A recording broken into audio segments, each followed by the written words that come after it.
ഓം ശാന്തി. പേരിൻ്റെയും പ്രശസ്തിയുടെയും ത്യാഗത്തിലൂടെ സർവരുടെ സ്നേഹം പ്രാപ്തമാക്കുന്ന വിശ്വത്തിലെ ഭാഗ്യവിധാതാവായി ഭവിക്കട്ടെ. ബാബയെ നാമരൂപത്തിൽ നിന്നും ഭിന്നമാണെന്ന് പറയുന്നു. എന്നാൽ ഏറ്റവും കൂടുതൽ നാമത്തിൻ്റെ ഗായനമുള്ളത് ബാബയ്ക്കാണ്.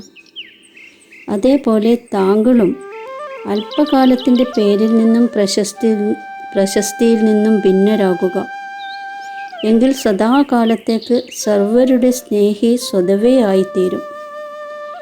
ആരാണ് പേരിൻ്റെയും പ്രശസ്തിയുടെയും യാചനയെ ത്യാഗം ചെയ്യുന്നത്, അവർ വിശ്വത്തിൻ്റെ ഭാഗ്യവിധാത ആകുന്നു.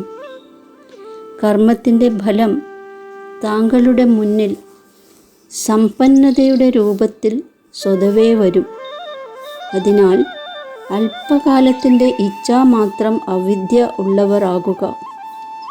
പഴുക്കാത്ത ഫലം കഴിക്കരുത്, അതിൻ്റെ ത്യാഗം ചെയ്യൂ. എങ്കിൽ ഭാഗ്യം താങ്കളുടെ പിന്നാലെ വരും. ഓം ശാന്തി.